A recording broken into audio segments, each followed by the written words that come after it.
the issue of gender-based violence is really rooted in our identity as society and the fracture in the home. We're all out trying to fill gaps that, truly speaking, we can't expect another human being to fill. You know what I mean? And we go into relationships, we go into interactions expecting to be made whole.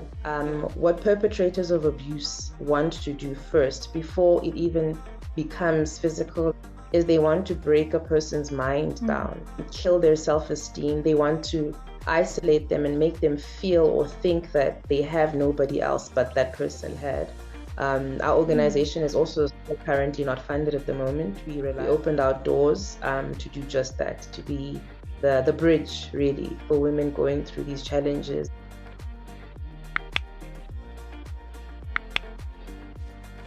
Hi everyone, my name is Tanya Boyson and welcome to the Come Up series. I'm here with my lovely co-host Lwanda Jacobs, and our guest today is Harmony Malope, and she is the co-founder and the operations director of an NPO for gender-based violence victims. Gender-based violence is a human rights violation. Not only does it affect your physical health, it also affects your mental well-being.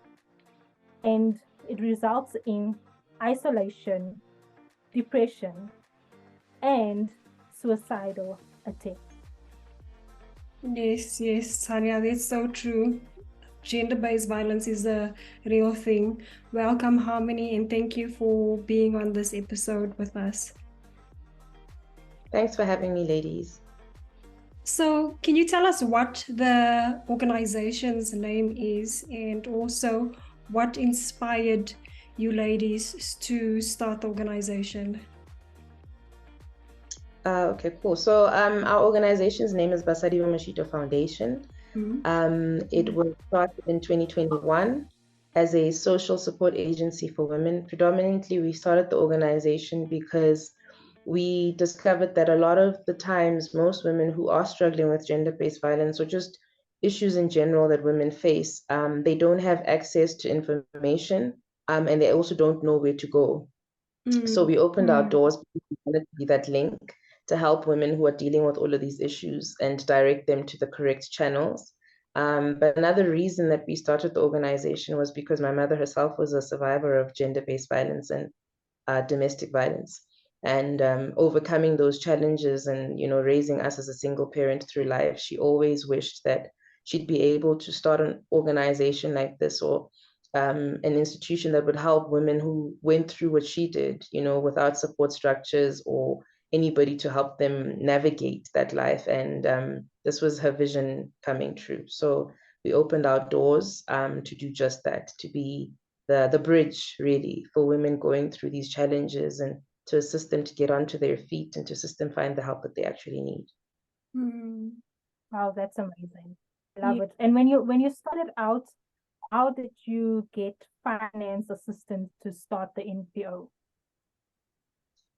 We didn't. We started the NPO with our own finances. We started, with nothing really. Sure. But we had a burning desire to get this organization off the ground, and we didn't want to rely or wait on people to come on board to make it a reality. And we started where we were with whatever that we had. Our organization is also currently not funded at the moment. We rely a lot on donor support and help from private companies and community members who just support the work that we do. And God has been gracious because we've had that support. But we didn't have any sort of funding to start the organization. And that's the disadvantage with a lot of nonprofits or a lot of organizations similar to ours, is that you don't have a track record because you're such a new organization. So nobody really wants to support you financially until you develop a track record over years of existence and audits and bookkeeping and things like that. So a lot of the times organizations like ours start basically from the founders. And they continue to support that vision until along the way, funding starts to come through. And how long did you say you guys are in existence now? Did you mention that? Yes, so we opened our doors in 2021. So it's been 3 years. It's going to be our 4th year next year. Okay, that's not bad.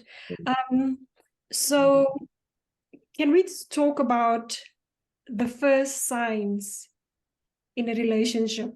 Can we perhaps educate the ladies? What are the first signs to look out for that you could be in an abusive relationship? Yeah. Look, I think there's a number of red flags that can identify that a person is in an abusive relationship. But I think the one most important sign that I'd like to speak about, which is sort of the common denominator across all abusive relationships, is mentally.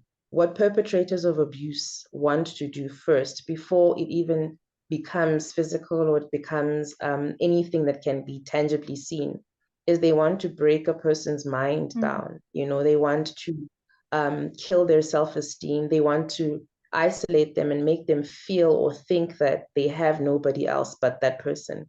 And so generally what will start to happen is this person might start, verbally abusing you, they might start mentally and emotionally abusing you, making you feel like you're worthless, reminding you every day, that you're stupid, or, you don't do anything right.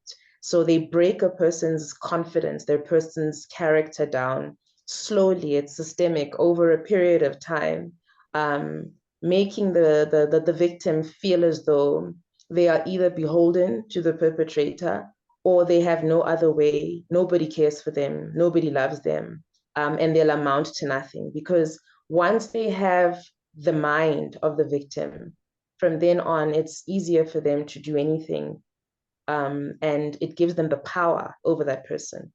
So abuse in most cases starts way before physical abuse, before a person raises his hand on you.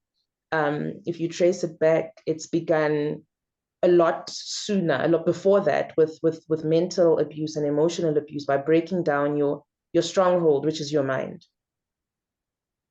Oh, okay. Makes sense.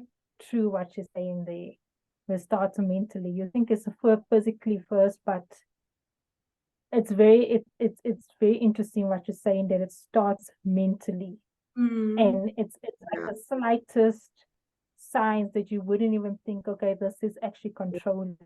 Like you will think, no, this one is taking care of you, and then you literally get sucked in slowly. So I'd like to know, how does domestic violence affect children in a household that is basically faced with domestic violence in the household? Yeah, it's such an unfortunate thing, because, children are such sponges, and of course, depending on their age, they're retaining a lot more information, and they rely on their environment to determine what they learn as truth.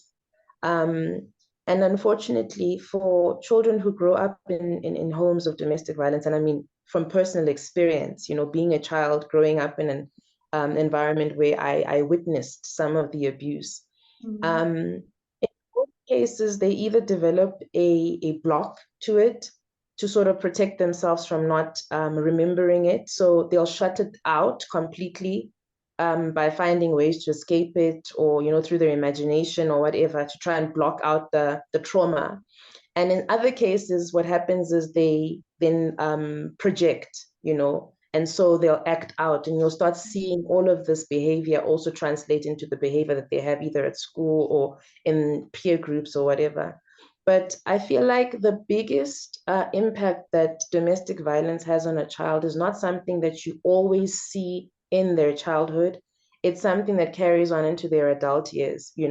They develop mental issues like anxiety, and crippling panic attacks and things like that, because they're constantly living in a state of fear, not knowing when the next episode is going to happen, always fearful, not understanding, the behavior that's happening in the house, recognizing that it's not healthy, but not understanding where it comes from or why it's happening. And in some cases, ending up blaming themselves for it. Perhaps it's something that I did. Maybe my parents started fighting, or my father treats my mother like this because my mother protects me. So it's behavioral issues that develop in the child's mind, but it happens over time, and it even starts to show up in their adult years and how they carry themselves as adults. The trauma still stays with them for a long time after that. Wow. There's something interesting, hey? Because I'm now thinking of someone who always suffered with panic attacks. Yeah. And one could understand why I'm panicking still. Everything seemed fine. She seemed fine. She seemed pulled together. But yeah, so it's quite interesting to see how these how your childhood manifest in your adulthood as well. Do you guys specifically work with women, or is it all types of abused victims? Predominantly, we work with women because we are a women's organization, and I think it's in as much as we have counselors who can, counsel both men and women. Our team comprises of women because we are more relatable to the issues of women, and we don't have the capacity at the moment to be able to, take on men victims or whatever. And also, I think the relation between men and women, men are more comfortable divulging certain things or going deeper about some of the issues that they face to other men. You know what I mean? So there's always that element of comfortability. So we don't have the capacity at our organization at the moment to be able to access men or counsel them or, have programs that actually support them because we don't have that expertise. And relatably, we don't have that. But we'd like to, in the future, be able to take on more team members and staff members who can access that demographic as well, Okay. So then with that said, what steps should a woman take to get out of an abusive relationship, but she can't due to finances? Yeah.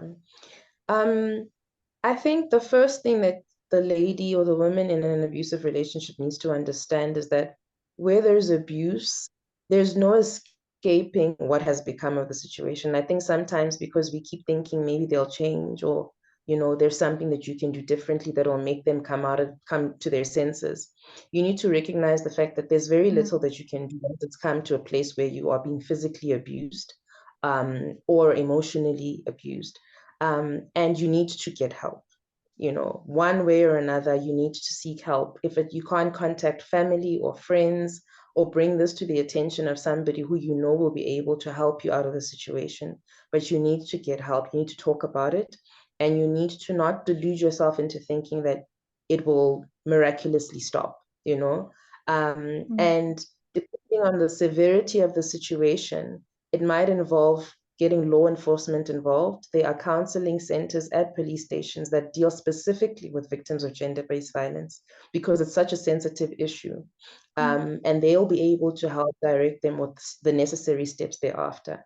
But what's important is that you speak to somebody who's actually in the position to be able to help you. And there are organizations like ours that are available. There are counseling centers in police stations that are available. We can rely on our religious community. You know what I mean? So you have to speak. You have to speak and you have to face the fact that this is the situation and not allow yourself to be in denial about it, thinking that it will change. Because in most cases, it doesn't. It only gets worse. And sadly, in most cases, women only realize when it's too late that they actually need to get out. And some don't even make it out alive. They don't make it out, yeah. Okay, so what type of workshops do you offer for the victims that are at your NPO? Okay, so one of the major reasons that actually victims of gender-based violence don't leave their perpetrators or don't report what's happening at home is because financially they are dependent on their partners. And so we started what we call a Women Unleashed Skills Development Program because we thought it's very important for us to empower these women so that they know that, outside of this relationship, I'm still self-sufficient. I can stand up on my own 2 feet. So I should not be staying here because I'm dependent on this person financially. And so we run a number of different workshops to empower them and to enable them to actually get up and be self-sustained. We teach them basic computer literacy because in most cases, these women don't even have strong educational backgrounds. They don't have experience. They don't have jobs. So it's literally like starting from scratch, So we give them basic computer literacy. We teach them work readiness, capacity building, which is a very important workshop that we do because it starts from dealing with their internal issues, getting them to see themselves as capable human beings who are able to achieve anything that they can. And then we also do things like cooking and baking and sewing and entrepreneurship because we want them to be in the mindset of actually starting their own businesses and being self-sustained through their own resources. Wonderful. I love that. I really love that. Yeah. So what have you guys found to be the main cause of gender-based violence in South Africa? I think, South Africa and the world, one of the biggest crises that we're facing is the absence of a father in most homes, So what you're finding is in homes, you're growing up without a father, and if there's a boy child, there's no reference of what a man should be or how you should be raising a family. And if there's a girl child, there's also no reference of that protector, And so the girl will grow up looking for a father in every relationship that they have. And ultimately, in 70% of the time, they'll get into relationships with the very boys who didn't have reference of what a man is, or who had reference that a man is an abuser. You know what I mean? So going into relationships and going into the home, the structure of the home itself, it's so flawed because of society and the breakdown in society. So our identities as women and our identity as men, I think is so skewed that we carry that into relationships. And unfortunately, because the foundation is so wrong, we are going to be in relationships that project what we know to be true. And I think that that's the main reason that there's so much gender-based violence is because we have a mental or an identity problem, insecurities that relationships can't answer. They can't fix these things that are missing in your life, but you find power in abusing a woman because that's the only place that you feel secure. That's your power point. And she is the punching bag, for all your frustrations and all your inadequacies as a man. And as women who are in those situations, who are abused, we don't associate ourselves, or we don't see ourselves. Our identity is not that of a strong woman or a capable woman. It's a woman who depends on this man for survival. It's a woman who sees herself in the shadow of this person. So I think deeply, deeply rooted, the issue of gender-based violence is really rooted in our identity as society and the fracture in the home, the fracture in how we are raised and how we are brought up. Oh, and that issue is just getting Yes. Yeah, it really is. And like we have, as the next generation, should do better to build proper family structures. So basically what you're saying throughout this whole episode is that it all starts mentally, getting you right mentally, and getting you mentally strong and working on yourself first with all your traumas. And it's actually best for people to go to therapy and speak to people as well. Definitely. And I mean, I think we're all out trying to fill gaps that, truly speaking, we can't expect another human being to fill. You know what I mean? And we go into relationships, we go into interactions expecting to be made whole, but we don't deal with the issues that we have, and we don't deal with, our past, our history, the past traumas we've experienced.